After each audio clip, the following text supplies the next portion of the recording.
Welcome back to the Certified Examiner Training videos. We are on the stop signs and flashing lights section. On your score sheet, you're going to find this on the lower left side, highlighted for your convenience. You can see there's only 5 penalties here. Can be just a little tricky. We're going to make sure we cover these carefully for you. There are some examples of automatic disqualification at a stop sign or a flashing light. So if an applicant fails to stop, score it as a violation. And that brings up another question. What is a complete stop? Now, back in the original version, 2012-2014, it was pretty strict. You need to make a complete stop, and that was interpreted as bringing the car to zero to an absolute halt.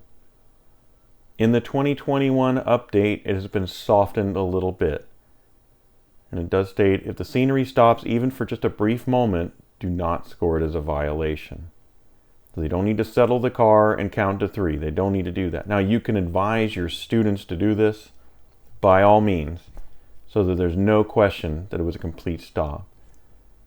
But something like this, where they're rushing up and do the old pump and go, you've experienced that. They pump the brakes, you lurch forward, they hit the gas again, you lurch back. That's not a settling stop. My eyes are usually on the speedometer, because there's a lot of digital speedometers these days, and it's down to 4 and 5 miles per hour at that stop, and the scenery didn't stop. That's a violation.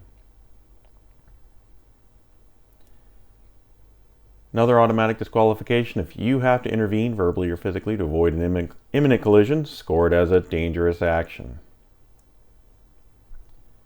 The vision penalty. So, if the applicant fails to look in both directions before starting, score this vision penalty. Not very common. Most people are pretty good about this.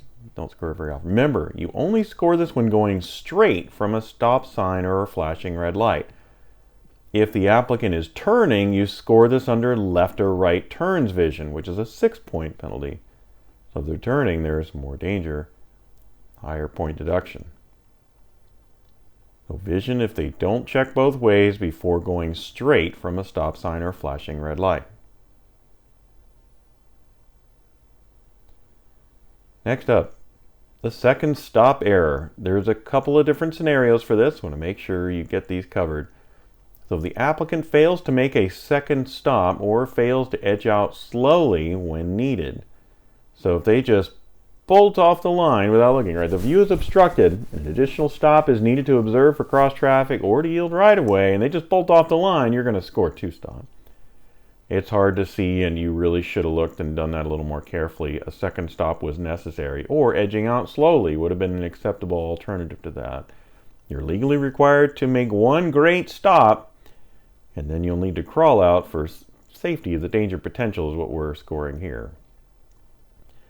Now, don't score this if the applicant safely edges out and looks for traffic but doesn't need to stop a second time. So if they, watch the example here, they crawl forward a little bit, they can see it and it's good, and then they go, that's good. Don't score that. They edged out carefully, they could stop quickly at that slow speed. Don't score it. This is reserved for a significant abuse, not scanning, or not making that second stop and just bolting out in the intersection. Sometimes you'll see a scenario like this where the stop line is excessively far back from the edge of the intersection and an additional stop is needed. So they bolt off the line, you're going to score a second stop. If they edge out carefully, don't score this. Here's the other virtue of second stop. So if the applicant fails to make a second stop when the car ahead of them is stopped, which causes the applicant to stop one car length or more before the stop line intersection or crosswalk. So the red car is already there. Your applicant pulls up and makes her stop. Red car takes off, right? Now once they do that, your applicant's going to move up. They need to stop again. If they don't, it's not a violation. It's the second stop error. Score that. If they don't make a second stop when one was necessary. Now remember, if they've already stopped within the area of the intersection, do not score it as a violation. So even though they're 1 car length away from the line, they made a stop. We don't score it as a violation. We do score it as a second stop technical error. We're down on the 2-point penalties now. Stop line is SL. That's where the applicant fails to stop before crossing the designated stop line. That's clarified in the 2021 update. Department of Licensing wants to make sure you have wheels on the stop line before scoring this, not the front edge of the bumper. Okay, so that makes sure the penalty is significant. The front tires land on that stop line, you're scoring SL here. But if it's just the front part of the bumper, but the wheels haven't made it to the stop line, don't score this. Okay, only score when the wheel well of the vehicle has reached the stop line, not the car's bumper.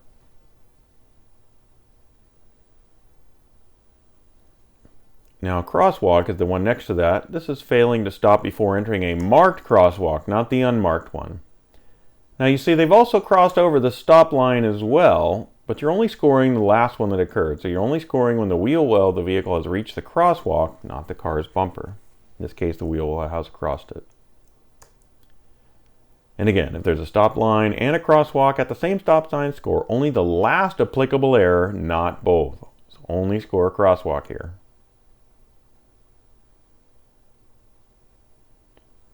Finally, INT is for intersection when the applicant fails to stop before the edge of the road or intersection when there is no marked crosswalk or designated stop line. So this looks like this, and they roll up and their wheel well is past where that curb turns in on their street.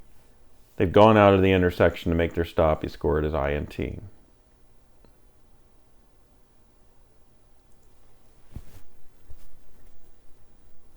Gone out past the edge of the road. Remember, there's 3 places to stop in Washington State, not where the sign is.